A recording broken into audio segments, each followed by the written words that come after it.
Kagurabachi Chapter 1, it hit.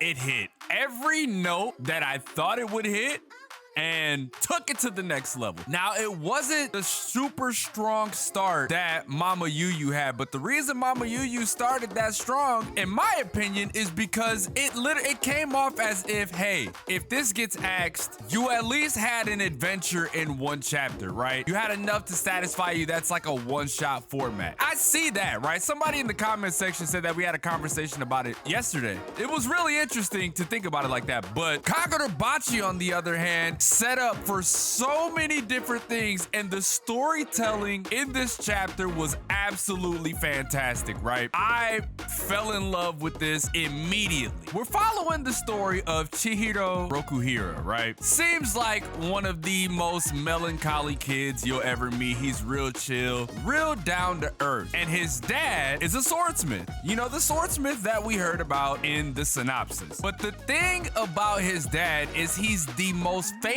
swordsmith in the land, and he makes special katana. Not your average run-of-the-mill, oh, we're using these just for battle. No, he makes special katana. The cool thing is he trains with his dad every day. But there's two different sides to his dad, right? The super serious swordsmith, and you have the casual dunce of a father, right? Like the really cool dad. And he loves his goldfish, which those goldfish will ream themselves important later on. And you know, Chihiro, he enjoys the time that he spends with his dad, regardless of whether or not it's like taking on more responsibility. Like, he has to take care of actually four, because there's 3 goldfish. But those goldfish were really important to his dad because he said that the dude that he bought him off gave him the description of these goldfish as being the red one attracts good fortune, the black one wards off evil, and the 3-colored one is just supposed to be amazing. His dad is quite the character, and I see why Chihiro envies him so much. But this is where we meet Mr. Shiba. Mr. Shiba is an old friend of Chihiro's dad, and that's not it, right? That's not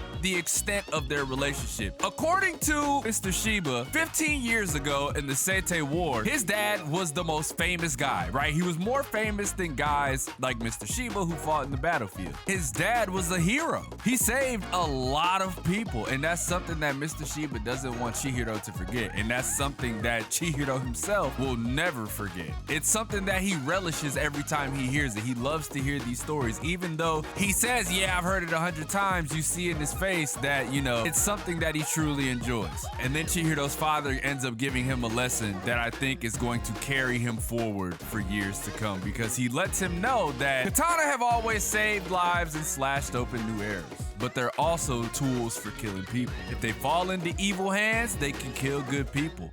As swordsmiths, we always have to keep that in mind. So basically, he's giving him the rundown of this is what you should be. Katana should be wielded by those dedicated to vanquishing evil and protecting the weak. Meaning that his father, in a sense, never made katanas, special ones, for people with malicious intent, which I thought that's probably one of the qualities that made him a hero in Mr. Shiba's eyes. And he said, we need to have principles and accountability. One day you'll sell your first katana, and when you hand someone a katana, those 2 heavy weights will fall off of your shoulder. Can you carry that?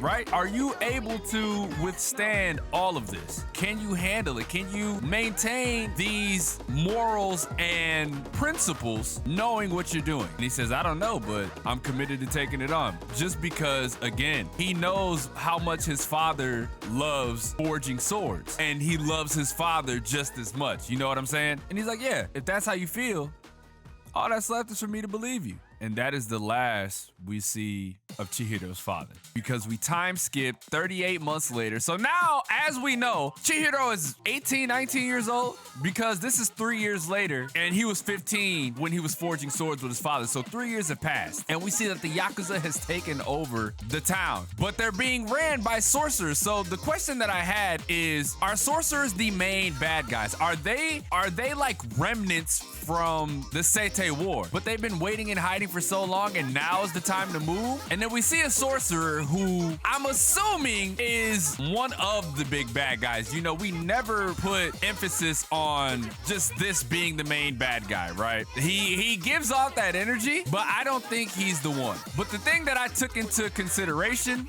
is the mark on the sorcerer's hand. That's something that I'm gonna keep in the back of my head just in case we need to identify who these sorcerers really are, you know what I mean? And then we see Chihiro again, and he's rolling with Mr. Shiba, and he's scarred up. I was like, what the fuck happened to our hero, right? And as they have this conversation, he ends up asking Chihiro, that scar, you can get it removed, right? It really stands out. Why don't you do something about it? And this is where I knew, oh yeah, his dad's dead. He said, every morning when I wash my face and look in the mirror, I see this scar, and I remember that day.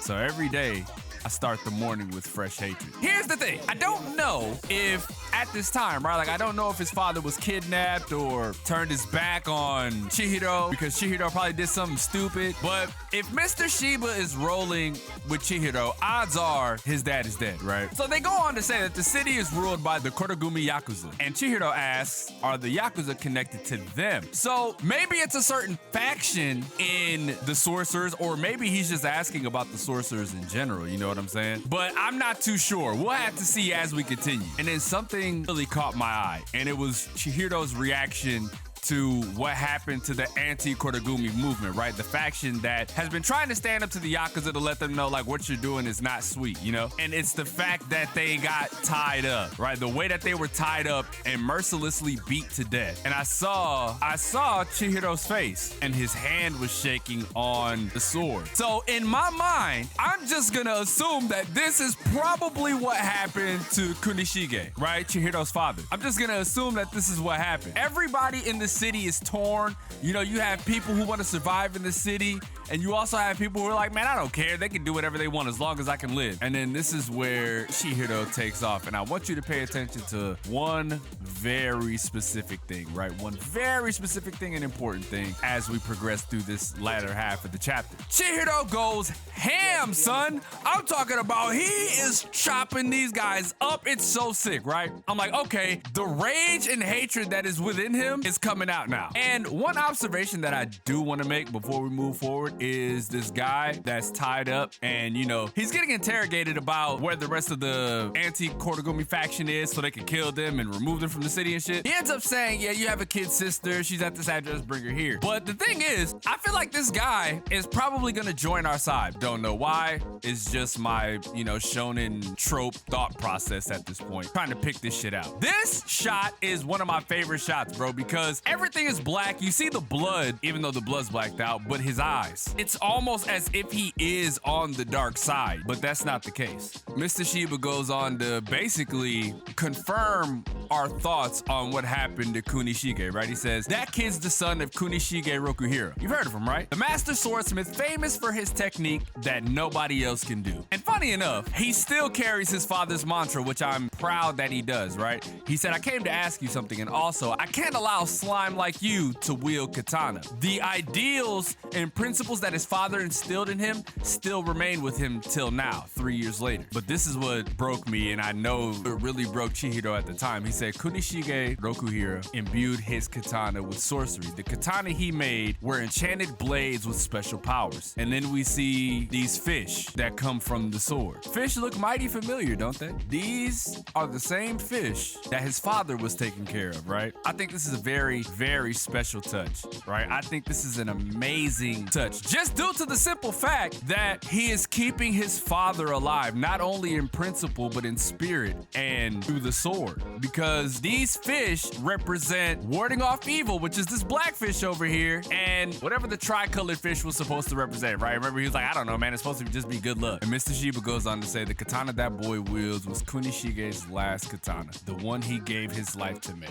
So what does that mean, right? Did he die making the sword of like old age? I don't think it was old age, because his dad didn't even seem that old. But again, too many things add up to where we come to terms with the fact that his father died. Chihiro just, again, continues to slice, bro. Continues to slice and dice. I was hyped, dude. I'm like, oh, he's going ham on the Yakuza. But this is pretty much freeing the city as well, right? So he's still doing good by his principles and standards and stuff. And then we find out about the Hishaku, right? The Hishaku are a group of sorcerers that are backing the Yakuza, and they're probably the main bad guys of the whole thing. And that's where that sign comes from, right? Maybe that's what that sign on that sorcerer's hand was. And the head of the Yakuza goes on to say some funny shit, right? He's like, the Hishaku guys are monsters. If you want to pick a fight with monsters like that, you're insane. And Chihiro was like, do I seem sane to you? I don't care if they're monsters. I have to cut them down. Woo!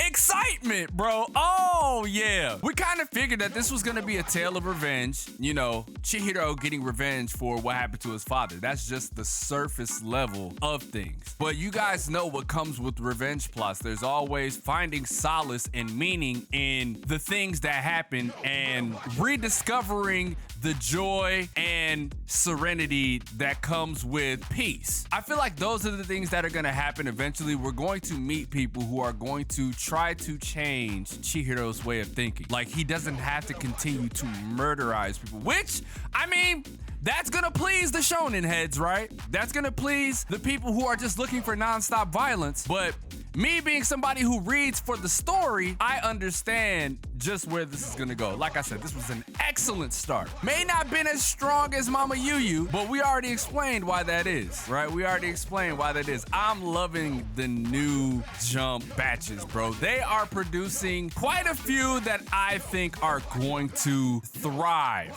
for years to come. This one in general, right? This one in general because it imbues everything that Japan loves. For all of the Jump manga that have thrived, right? This imbues a lot of what makes them great. You know what I mean? A very, very determined and non-OP main character, by the way, because there was an article that came out like 4 or 5 months ago where young Japanese people were tired of the overpowered MCs, right? They were getting sick of them. So a very grounded MC who is just looking for the people who killed his dad. And he's gonna do whatever it takes to get there. Swordsmanship, sorcerers, like, it's all here. Everything that Japan loves is here. Now all you have to do is introduce a bad guy who has morals that make us believe that what he's doing is not wrong. You do that, this is a god tier manga, in my humblest of opinions. But who am I? Just a YouTuber covering manga, you know? That's all I am. But anyways, man, leave a like if you enjoyed, subscribe if you're new. I